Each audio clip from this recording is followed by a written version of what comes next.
Back at Richmond, let's get this party started as we go trackside for the command. Ladies and gentlemen, it is time for the command. Please welcome your Grand Marshal, Dwayne Paddock, as he gives the most famous words in motorsports. Gentlemen, start your engines! Game, pretty low. Fired up here. Hey, one thing, when you put these sides, like these headrest nets in, just bang the hell out of them with your hands 2 times and they loosen the way up. And poor pal, you got a good race car, right? Finish it off. Nice and smooth, no friends. No friends at all. Drive that to the front. Take no prisoners, baby. Hope y'all are ready.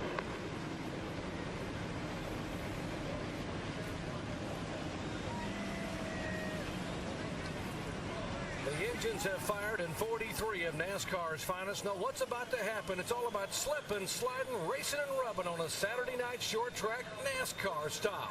The Chevy Rock and Roll 400 is next.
Saddle up because we are set to rock and roll NASCAR style on a Saturday night here in Richmond, Virginia.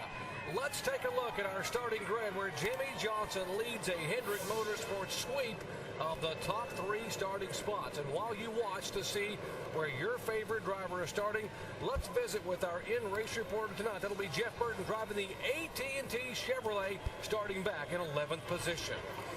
Jeff Burton, Rusty Wallace, ESPN, you got us? I got you, bud. Well, Jeff, you won here before, and this is one of your best tracks. Now that you're locked in the chase for the championship, hey, what's your strategy? We're going to go try to win, obviously. We think the AT&T Chevrolet is pretty good. Just gotta stay ahead of the racetrack as the thing rubbers up. We've got to keep making the right changes, and I got to keep giving the right information. But I feel pretty good about it. It'll be interesting to see where the group moves up. Bush race, the group didn't move at all, really. So I think with these cars, it's going to go way high, but it didn't last night. Well, Jeff, you did a lot of practicing during the daytime. This is a night race. You think the car's going to move around a lot on you, change a lot? Yeah, I mean, you know how this place is. It's just going to probably gain more grip. Probably track's going to get better, than it was yesterday. But it's going to get better for everybody. And as the grip level changes, that changes the balance some. So we just have to see what we got here to start making changes. All right, buddy. We'll talk to you later. Let's visit with the man who will call the shots for Jeff Burton tonight, crew chief Scott Miller. Hey, Scott, Andy Petrie up here in the booth. You got a copy? Scott Miller, Andy Petrie up here. Do you have a copy? Yeah, Andy, got you loud and clear. Hey, Scott, not very often do you get a freebie race like this where you can do some different things. What do you think about on the pit box tonight? What are you going to do different that you wouldn't normally do? Well, if anything comes up in the race, it might be some off-the-wall strategy or something that looks like it might be able to get us a win. I mean, I'm going to be a lot less reluctant to make a risky call at the end of this race than I would normally. 10-4, Scott. It's going to be interesting. Good luck to you and your team. Thanks, Andy. Thanks for being with us. We'll We'll be following along with Jeff and Scott all night long. Now let's update some of the key stories we'll be following here tonight. First, here's Jamie Little. Well, Doc, we're going to be talking a lot of eating as this chase nears. And, you know, Jeff Gordon, he's been leading the regular series points since the 5th week. Well, that could all change here tonight. Once the 12 drivers are locked into this chase, all the points start over, and they're seeded based on wins in the regular season. For instance, Jimmy Johnson, he's 6th in the regular points right now, but because he has the most wins, 5 in the regular series, starting next weekend, he will be seeded first. Now, his teammate Jeff Gordon has 4 wins, so he's seeded 2nd currently, but if he wins here tonight, he could mix things up, and he could tie Jimmy for the #1 seed. Let's go to Dave Burns. Well, Jamie, this race always has lots of appeal because something always happens at Richmond. In each of the 3 chase events so far, each of the 3 editions, someone has gotten bumped out. In the first year, it was Casey Kane who got bumped out when Jeremy Mayfield won the race.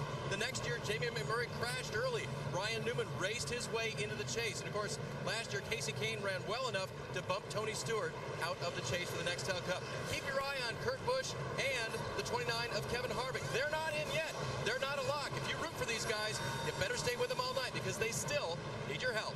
Mike? Well, Dave, during a press conference on Friday, Dale Earnhardt Jr. sounded as though he was giving a concession speech. He said, quote, he should have made the chase, and that he was disappointed that his team failed to realize its potential. The truth is, though, it's not over yet for Junior. Mathematically, he can gain as many as 161 points in a single race. To do that, though, he needs to be perfect while others falter. So what's the approach? He says he's going to race as hard as he can and leave the rest to chance. Tonight, he rolls off 21st, trying to erase a monumental 128-point deficit. Alan? Well, Mike, one thing is certain tonight. Unless Dale Earnhardt Jr. falls out of this race, you can't count on anything until the last lap is run. Now, that's not hype. That's racing reality. Here's an example. If Kevin Harvick so much as gets a flat tire in the final 50 laps of this race, he could wind up finishing somewhere in the high 30s. And if Junior runs well, he could sneak in. They pay the points after the checkered flag waves. The fun is seeing what happens between now and then.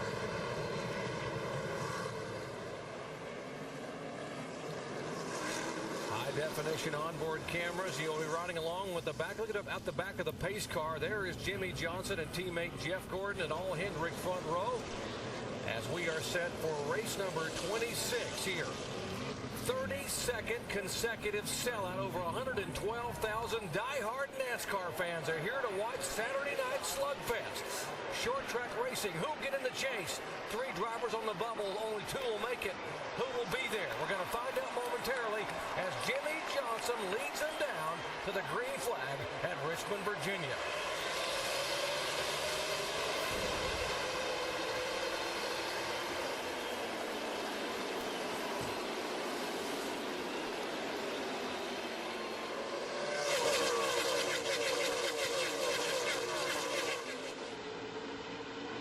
Contact in turn 3. Jimmy Johnson jams on the brakes, trying to stay on the inside. He'll lose a couple of spots. Jeff Gordon will lead the first lap as he sails by and Johnson loses 3 positions. That high grid at the preferred line right now. You saw Jeff Gordon got a good run off of turn 2 to get past Jimmy Johnson as he entered turn 3. Last night's Busch race, this racetrack has got a lot of rubber on it, and it's ready for racing, so don't worry about using a high groove early. Looked like that Jimmy Johnson had a little problem locking up the left front wheels getting into the corner. These tires are not warmed up yet. Take a little while for these things to get, the tires get warmed and the brakes to get warmed up. Well, right off the bat, when the tire pressures aren't up, guys, the brakes are going to lock up if you get in too deep on the left front. That's what's happened to Johnson. Denny Hamlin on the inside with his teammate, 3-time Richmond winner Tony Stewart, following him right along. They try to move to the inside of Ryan Newman. That's for 2nd position. His teammate car's 11 car, Denny Hamlin, the 20 car, Tony Stewart. Have been really fast in practice here this week. Wouldn't surprise me a bit if these guys win this race. But Newman on the outside, he's been struggling just a little bit in practice. Hanging pretty tough here on the outside of Tony Stewart. Like you said, that groove has not really come in yet up top, but he's doing a good job of hanging in there. Now he gets down to the bottom. Well, the 5 car, Kyle Busch, he's always up in the high lane. He seems like he always finds it up there, and that's where he likes to run. All the time, it seems like, guys. Yeah, until we talk about him, then he jumps to the bottom of it. He heard you. The 12 car. Looked like the 12 car got a little loose there, too. Jimmy Johnson follows his teammate.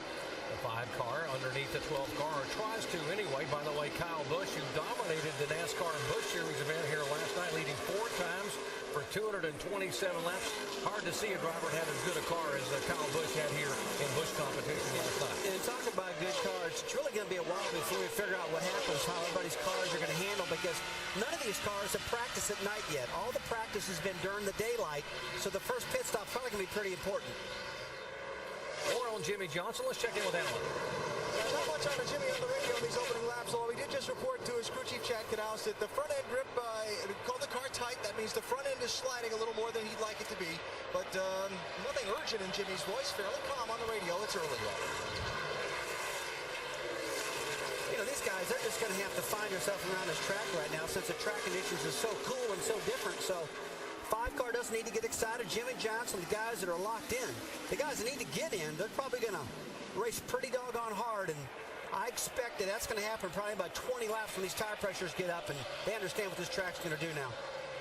This race almost has like an all-star race feel to it, where you got a lot of guys. Oh, here we got a crash. Trouble 66, Jeff Green involved. The 96 who saw Tony Raines slowing momentarily. Contact on the back of Jeff Green's Chevy. That will bring out caution for the first time out here on lap number 8.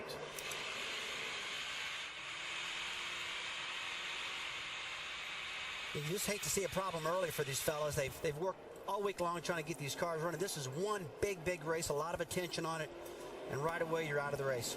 Tony Raines really needs to get something going here too. You're going to be looking for a ride next year. I'm sure he's wanting to audition for that here last few races of the year. Let's show you what happened here. Going into the corner, 96 is Raines, 66 is Green. As we've talked about arrow loose a long time, and that's exactly what happened in a 96. He got alongside of Green in the 66 car, and the car just got loose. He slid up into the 66, lost his downforce. Looked like Dale Jarrett in the 44 got a little bit of that too. Let's watch this one more time. Really in their side. Just got loose before he got to him, and then lost it and went up into.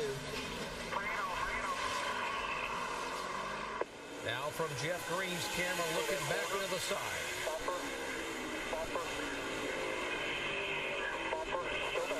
And that's all it takes, just a little bit like that, guys, to lose rear traction like Tony Raines did getting in the corner. And there's a reason for that, and the reason is that it's early, and the tires are cool. They're not up to pressure.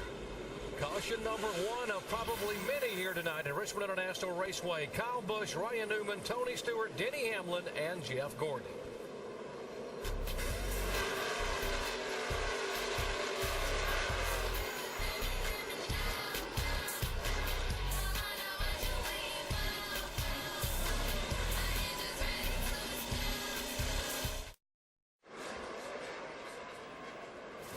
Back at Richmond International Raceway, pace car will pull away. Jeff Gordon will lead him out of turn 4 to the restart. Back to the green flag. Gordon, Hamlin, Stewart, Newman, and Kyle Busch.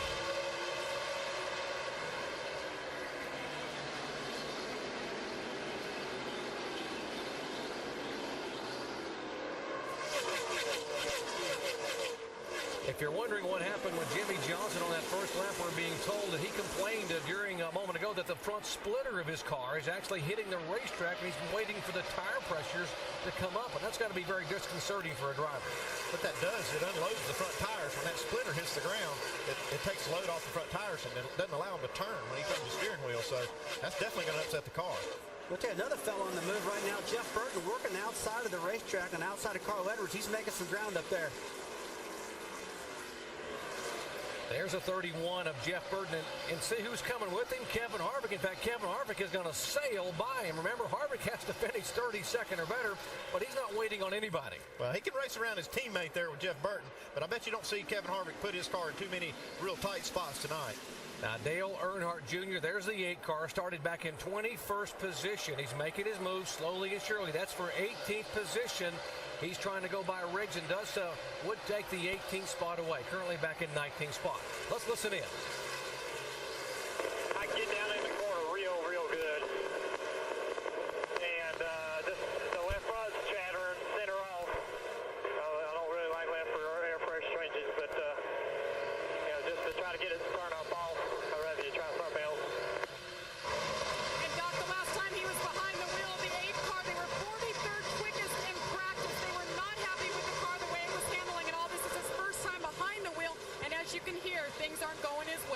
Well, they made some changes last night in their setup of their car. They talked again this morning about what they want to do, and it sounds like they've hit it pretty close. He likes how his car is, getting in the corner, and that pushing front end, chattering he calls it, that'll work itself out on a couple pit stops.